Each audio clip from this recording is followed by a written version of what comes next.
Good morning, everybody. Apologies for the slight delay this morning. Given it's a digital and tech session, we're having digital and tech issues, which is always the case this morning.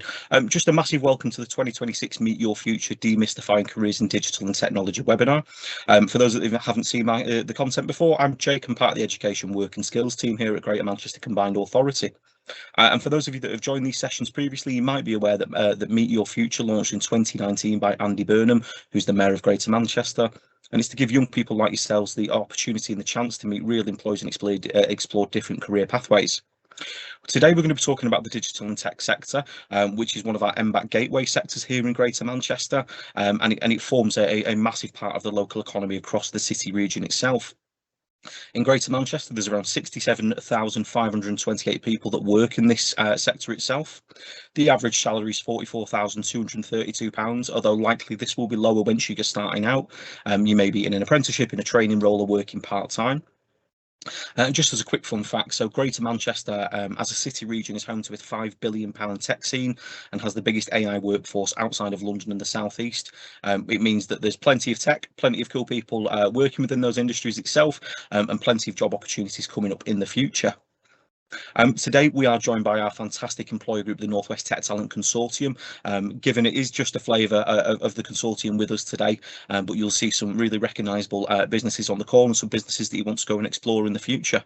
The Northwest Tech Talent Consortium has an aspiration that by collaborating together, they can make progress on a greater scale. So coming together as a consortium of organisations as opposed to individually, and it attracts more. And their aim is to attract more of a diverse workforce into technology roles, and it's critical to ensuring success at scale and pace needed to support the region and fulfilling its full growth potential.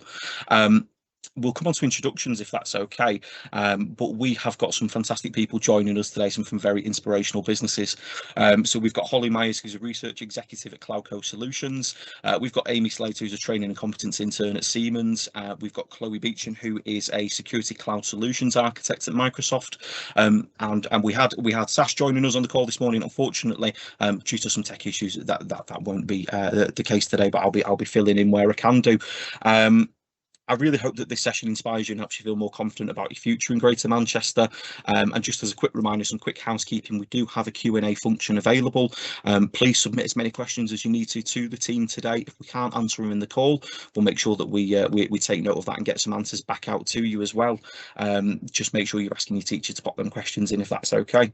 We have got some captions and subtitles available, so if you go to the audio and transcribing settings on Microsoft Teams, you'll be able to turn those on, and should you need any support, just pop a quick Q&A into the chat for us.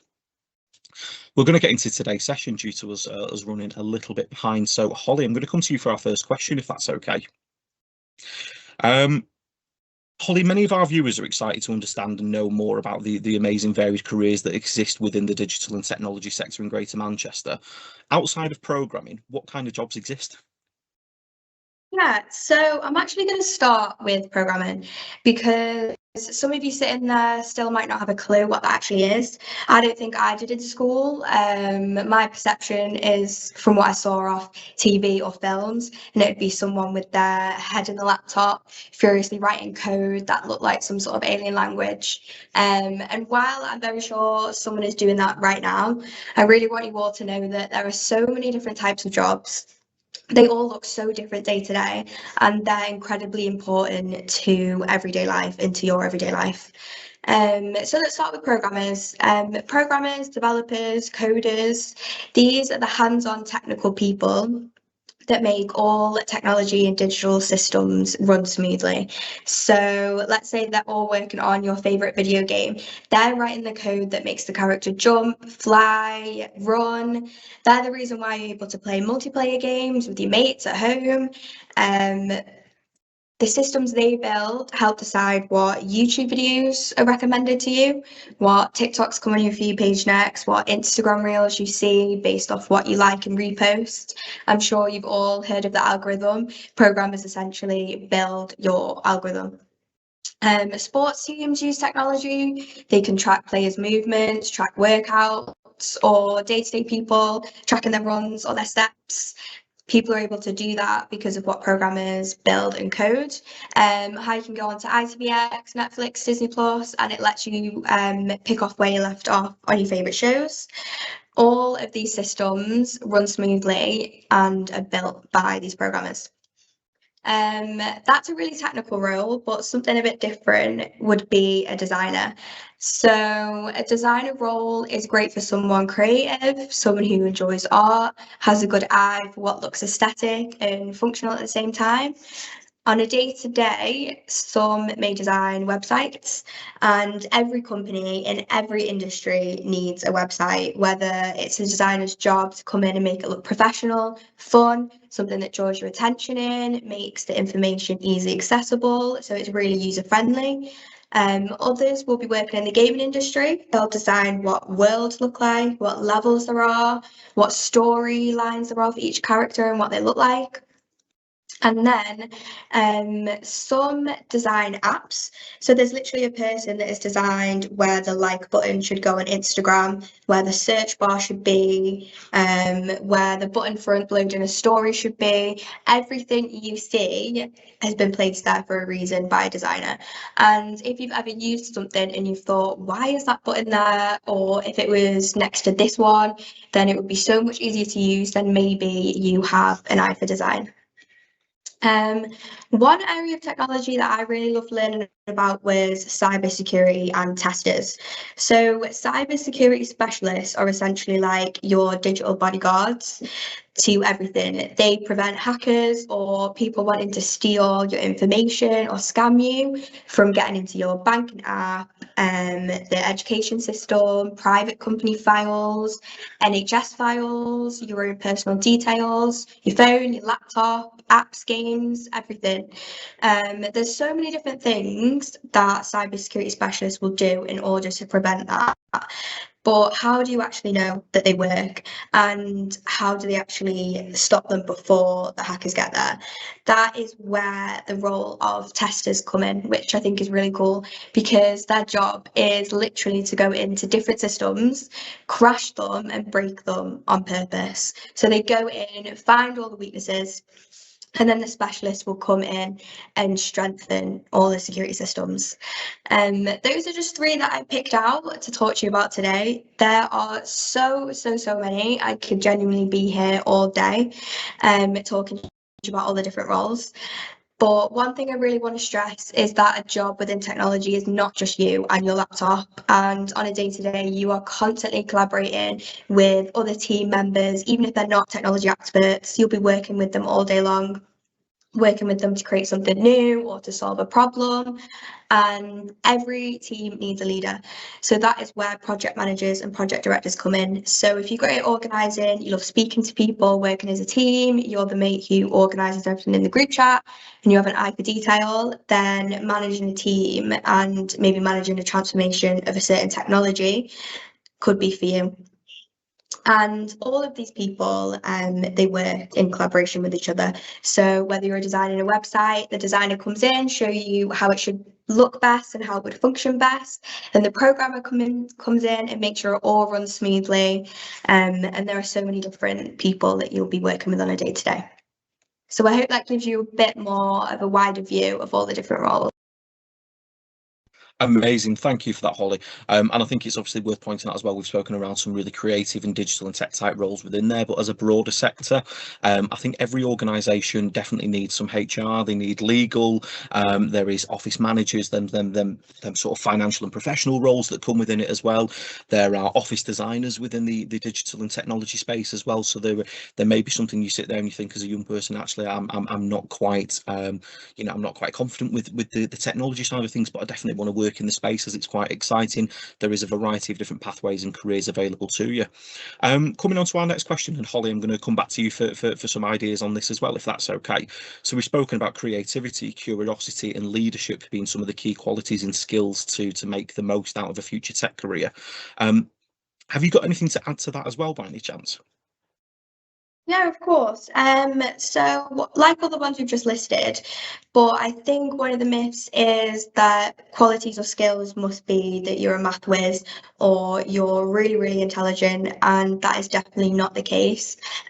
Just curiosity, really, and maybe you love understanding how things work, or you love building things and put them back together. I think that is probably one of the biggest qualities that you need for a job in tech, just the curiosity and the willing to learn something new. Amazing. Holly, thank you so much for that. We're going to move on with our questions, if that's okay. So Chloe at Microsoft, I'm going to come to you for our next question, if that's all right. So we've spoken around the different variety of jobs, and Holly's gives a fantastic and comprehensive overview of the variety of careers across the sector. And we've spoken about some key skills and qualities. Can you talk to us a little bit more about the different pathways that there are into a tech career? Yeah, 100%. So similar to like Holly mentioned, in terms of all the different careers and different skills that they require, there's lots of different ways to get into tech, and there's no right way or wrong way of doing it. There's the sort of university pathway, which, getting sort of degree, potentially doing a placement year, an internship, and then moving on to graduate positions there. But again, your degree doesn't have to be in something maths or engineering, unless you want it to be super technical. But if you're going into sales or if you're going into consulting, you could very much do a business degree, marketing, management, any of the above, as long as you're sort of learning those skills that can then be reproduced and sort of shifted to any sort of position, then any sort of degree is an option. And then with apprenticeships and degree apprenticeships, just as much, if you'd rather learn on the job and, do it that way, very good options, and a lot of, large companies are now putting a lot of effort into creating great apprenticeships and degree apprenticeship options for people. Also in lots of different areas, whether that's tech, sales, like consulting across the board. And a lot of them also offer sort of rotations, so doing a few months in marketing and doing a few months in HR, doing a few months in programming, to just sort of discover a bit more what you like to do best and what would suit you the most. But I think what's important is just sort of doing the one that works best for you and how you learn best. If you're best in sort of structured education, then maybe university, but if you learn best on your feet, then looking at apprenticeships might work best for you. There's no right or wrong way of going into tech.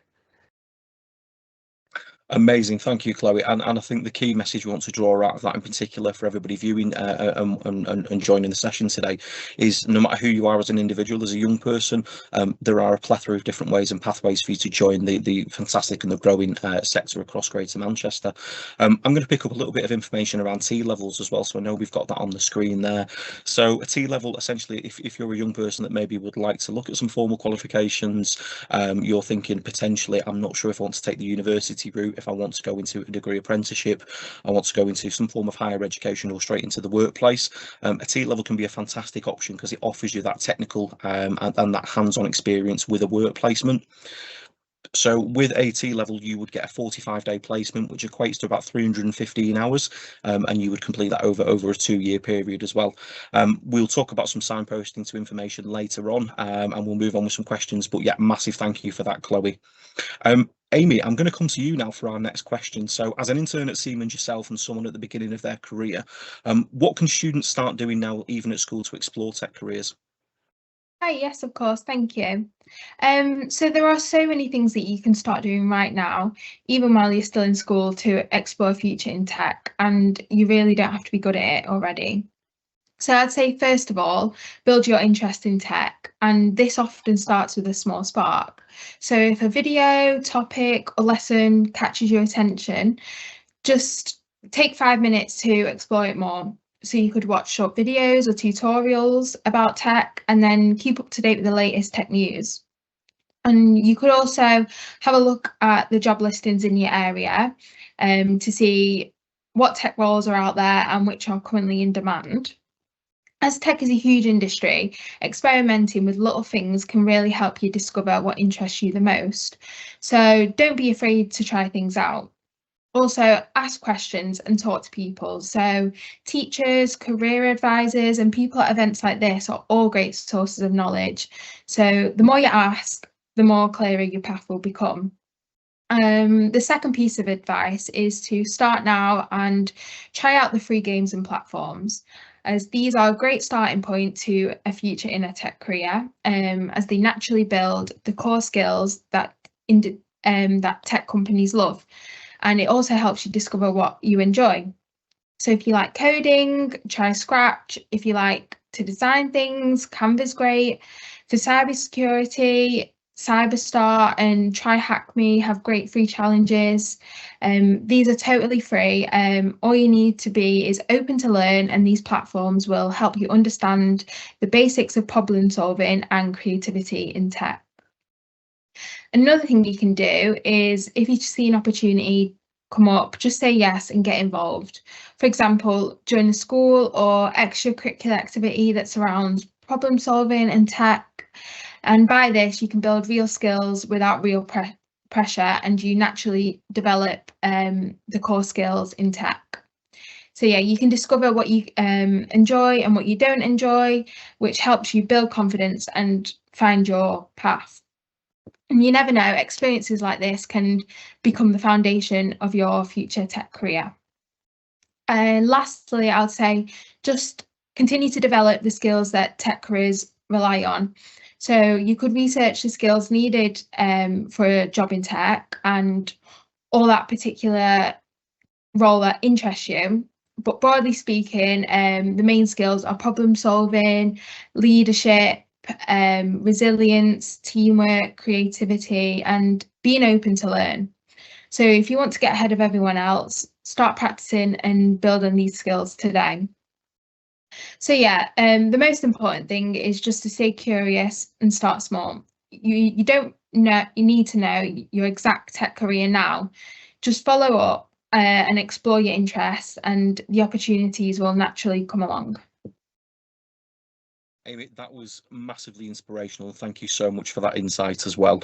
You know, and I think, speaking to yourself as an intern at Siemens, someone that I work with pretty frequently as well across the digital and tech space in Greater Manchester, it's great to see your insight, and a massive thank you for that. I'm just looking at the clock, and obviously we are running quite shy on time, so I'm going to come to our last question, if that's okay. Yeah, just a last question. Thank you.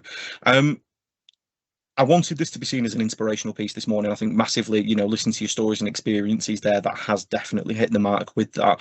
I think the best thing that we could probably do is leave young people with one key message for today.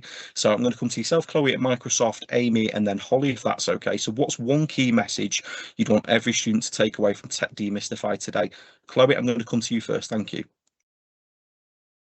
Yeah, so mine is just a reminder that tech careers can be sort of changed, they're interchangeable. What you start with doesn't have to be what you continue with. You know, tech is a sort of career space that's evolving daily, and you will with it if you go into tech. So very much just, you know, what you start with isn't what you'll end with. You can try multiple careers in tech throughout and see what you prefer. And a lot of people do. It's not abnormal. Amazing. Thank you so much, Chloe. Aimee, I'm going to come to you. Thank you. Yeah, of course. So if you could take away one thing from today, just let it be that tech is for you. You don't need to have it all figured out now. You just need the curiosity and courage to try. Every big career in tech starts with a small first step, so you are capable of taking yours. If you told me even a year ago that I'll be working in a highly successful tech and engineering company full-time as part of my placement year, I would have not believed you. Tech is such a massive world. There will be a place where your interests and strengths fit perfectly, and your future in tech could start with something small you explore today. Aimee, massively inspirational. Thank you. And finally, Holly, over to you. Yeah, I just want you to all remember that whatever you enjoy, whatever you're good at, whether it's creating things, figuring out things work, building things, being a leader, helping people, breaking the rules, then technology is for you and there's a place for you. I don't know why this just popped into my head, but there was a kid in school who used to make a tenner a week selling loom bands, and if that is you, then tech sales could definitely be for you, and that is such a high paying role as well.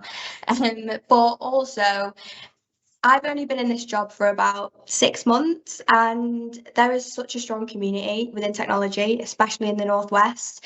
And they're all ready and willing to help you. So not only is there so many different pathways and routes that Chloe mentioned, but there are so many people, and there's such a big community ready to welcome you and help you and guide you along the way. Holly, thank you so much. So we're going to come to the end of today's session. A huge thank you to Holly, Aimee and Chloe for sharing their stories and expertise, and thank you all for joining us on the session this morning. If you've been inspired, like I'm hoping you have been in today's session, and you want to start exploring your own career pathway into the digital and technology sector, make sure you can check out 2 of our fantastic digital tools that have been designed by us and our partners, and it's to support you in looking at your next steps. We've got GMAX, which is the Greater Manchester Apprenticeship and Career Service website. It's designed to help you plan your future. It's packed full of advice, tips and information, and lots of industry insight as well. Our next tool, Beeline, will really help you sort of clearly define that pathway. It will support you in understanding the MBAT gateways that we've spoken about, so key growth areas in Greater Manchester, and it'll signpost you to qualifications that are most valued by the employers here in Greater Manchester. Just a massive thank you for all of your support, and if you do need any support with accessing these tools, please speak to a teacher, a parent or carer. But we're going to end today's session and have a fantastic morning. Thank you so much.